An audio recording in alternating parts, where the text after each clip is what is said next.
Wow. Claps before I even say anything. I really like this. I like this group. I first and foremost, I just want to start by saying I have heard such positive information about the Indivisible group, and I am so thankful for you. I'm thankful for you inviting me here this evening to talk a little bit about the two ballot proposals that we are asking voters to consider on November 5th. And Kim is here as well. Kim is as well versed in everything I'm going to share with you as myself and the rest of our team, and either one of us can answer any questions that you might have this evening or into the future. So with that said, I want to touch on a very high level.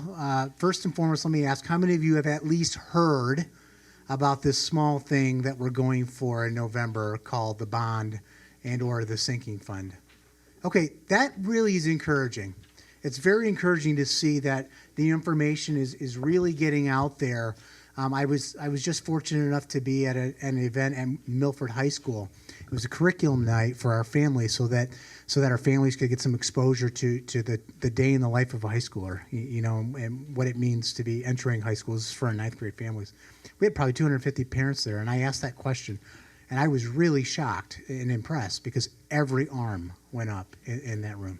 So that really speaks to the word getting out, which is important because we want people to be educated voters and make decisions based upon the facts. And so I want to provide some factual information for you. So first and foremost, here's what's important.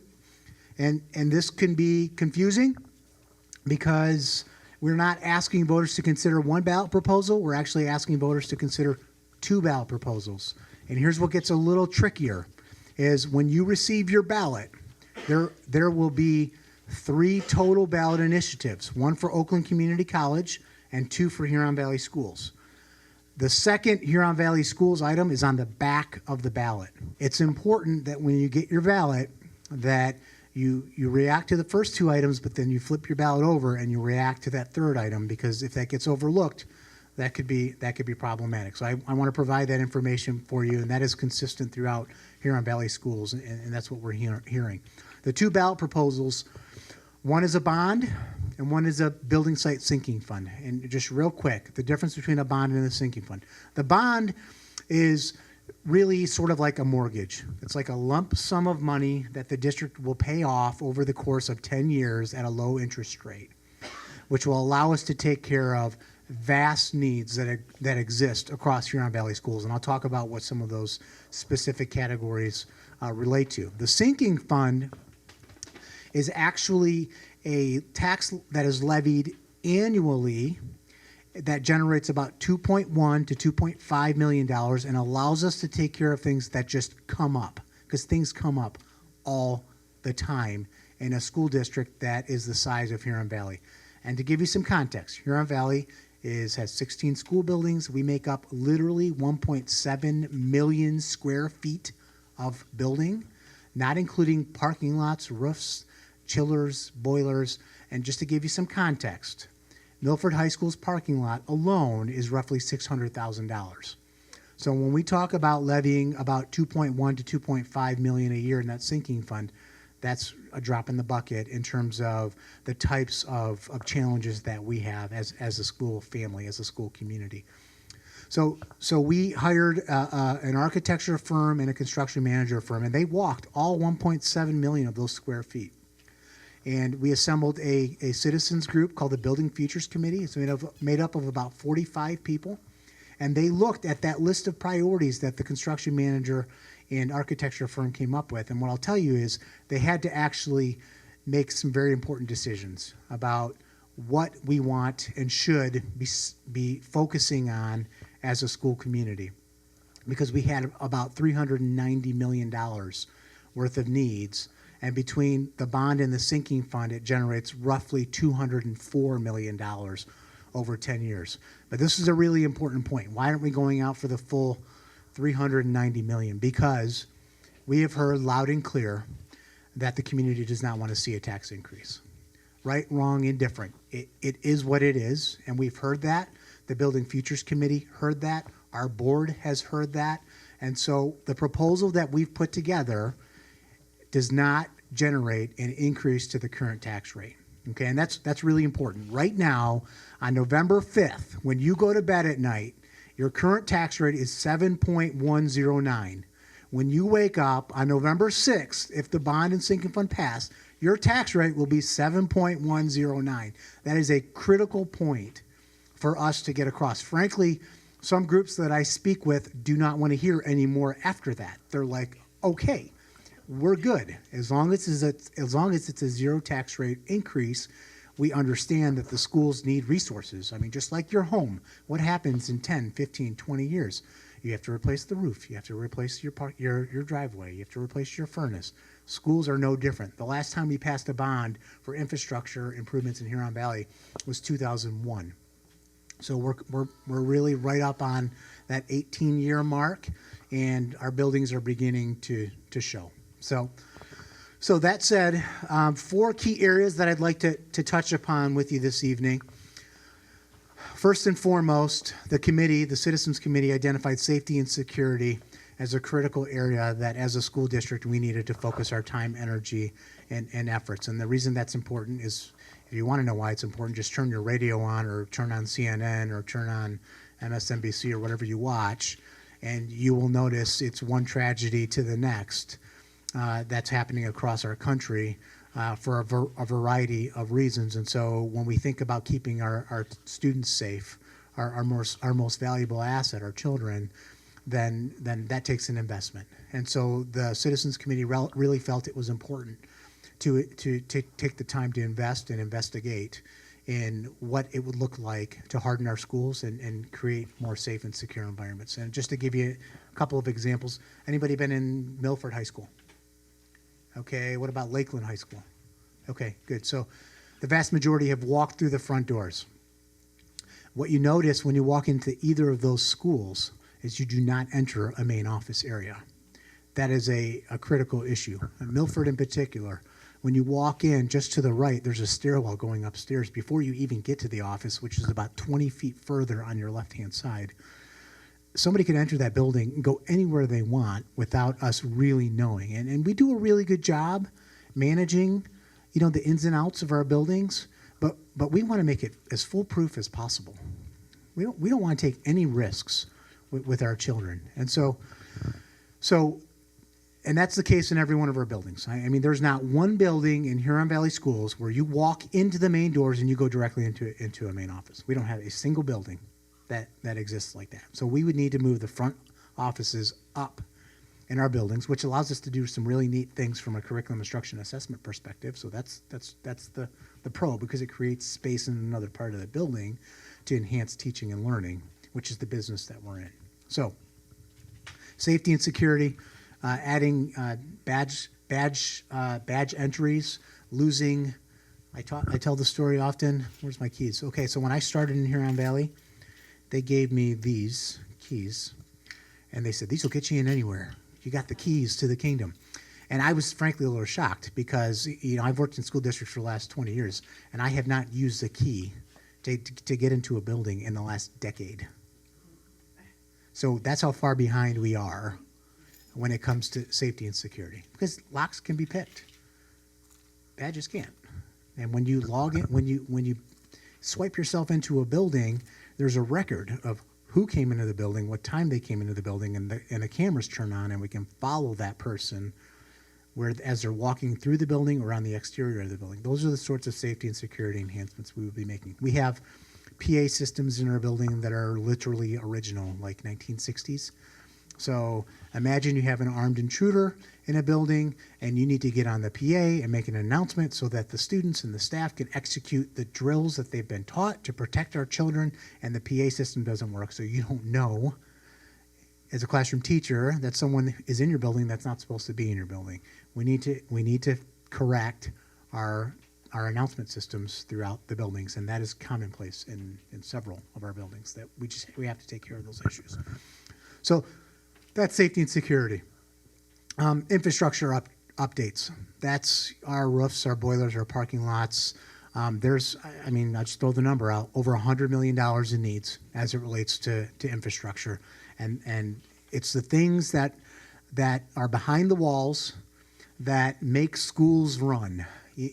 Some people walk in our buildings and they're like, wow, your buildings are so clean and the lawns are well kept and you do such a nice job. Well, yeah, we do, because we're good stewards of the resources that our community has entrusted us with.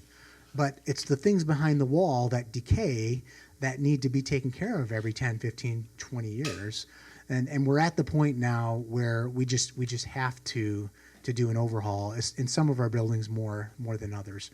And this program will allow us to take care of those infrastructure challenges that we have. And that also includes lighting, flooring, electrical, ceiling tiles that literally after years of use are brown and bubbling. We have that sort of going on in our buildings. Another important point to touch on with the infrastructure pieces, when I was talking with students at Milford High School and Lakeland High School, at Lakeland in particular, you know what the kids told me they wanted? We asked our students, what do you want as a result of this? And I thought I was going to hear, we want all new band equipment, we want new stadium, we want bleachers and concessions and, upgrades in all of our equipment. They said they wanted clean water. Yeah. Honestly, it's 2019. It's a travesty that students in a large comprehensive high school have to ask for clean water. It's a tragedy. It really is. And the second thing they asked for was bathrooms. They want the plumbing upgraded in their bathrooms because the water has degraded it over time. So this bond proposal will allow us to literally run water from White Lake Township to the Bogey Lake campus and take care of the water issues. And we've also partnered with the Township of White Lake, and they have agreed, should the bond pass, to add an iron filtration system. We have high concentrations of iron in our water, and that community in particular, and it actually removes the iron from the water, so it's drinkable when it comes out of the taps. Wonderful. So, technically speaking, it's drinkable now. Drinkable. I wouldn't drink it, but it's drinkable. But that's neither here nor there. So that's another major update that we will be able to take care of as a result of the bond sinking fund passing. Program enhancements. So I would encourage you to visit our website. We actually have hyperlinks on with the highlighted names of every one of our buildings, and you can take a look at every project, or many of the projects, I should say, that will be taken care of as a result of these dollars being infused into our school district. But just to give you a sense of what we're talking about enhancing STEAM labs, so science, technology, engineering, arts, mathematics. Why is that important?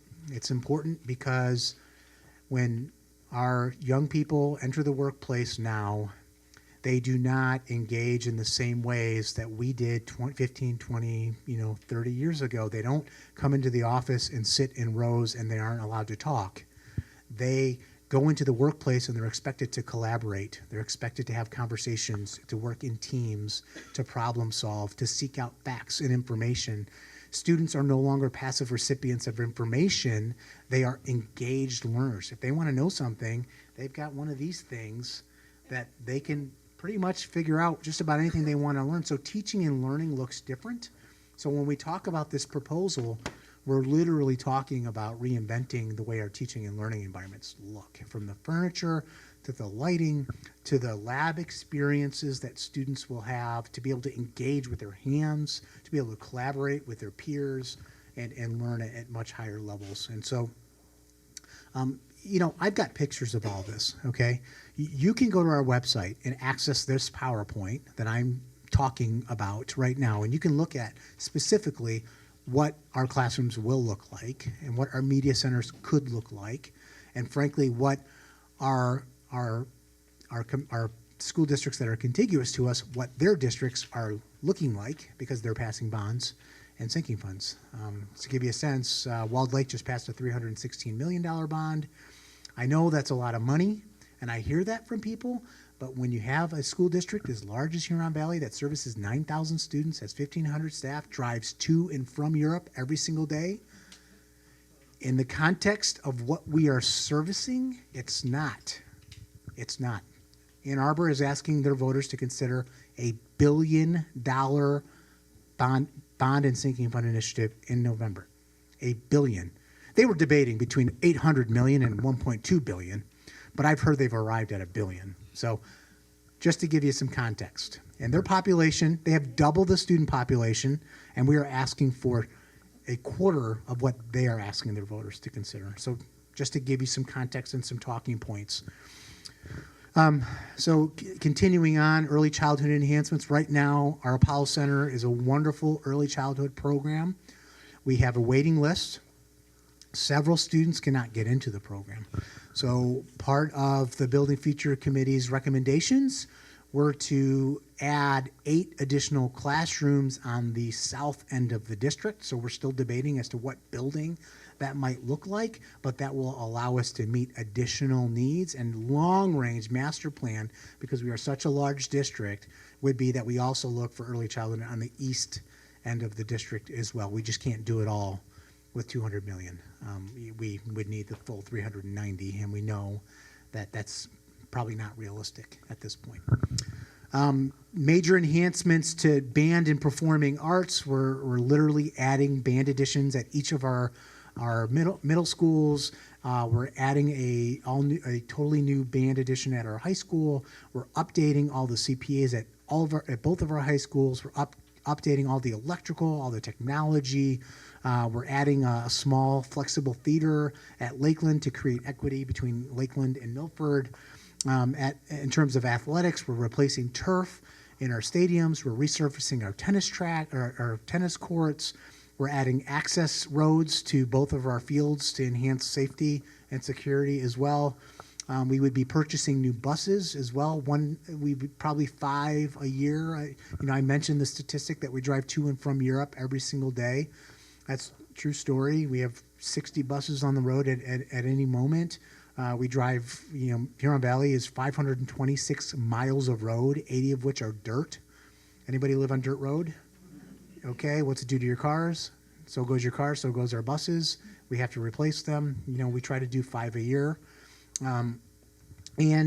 I think an important point here, because I get asked this question all the time, you may or may not be worried about this, but it is an important point to make that not a dollar of these monies can be spent on salaries, benefits, insurance, any of the above. They can only be spent on capital improvements to take care of our buildings.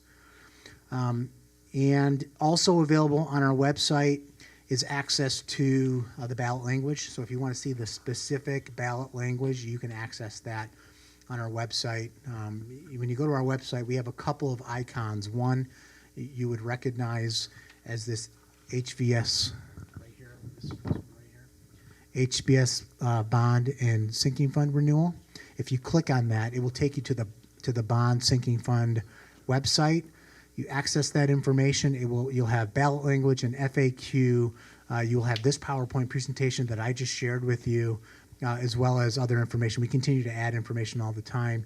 You also have the literature that Kim passed out, and that's the big picture, okay? And you can contact myself or Kim anytime, and I do want to give Kim an opportunity if she has anything to add, because she always adds something. It's always like the cherry on top. It's the perfect combination. So let's see what she comes up with. You guys ready? Come on. All right, it better be good. It's really good. Thank you, Dr. Salah. Actually, Paul's got this down ice cold, so I can't add much to the presentation he just made. But what I can tell you is if you have filled out your absentee ballot application, I have envelopes, so that saves you a step.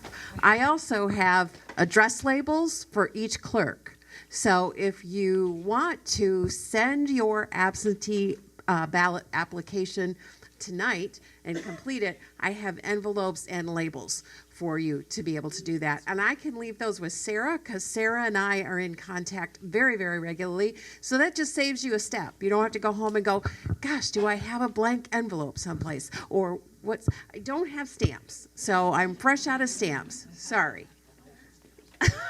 He'll buy you some stamps. So, yes, sir. On that absentee thing, stop at the office and ink water. Once you put that absentee ballot in, that goes on a permanent list.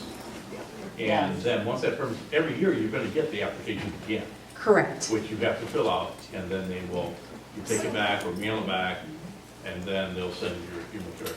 Then they'll send you the ballot, and you can, I've been telling people, you can literally vote in your jammies.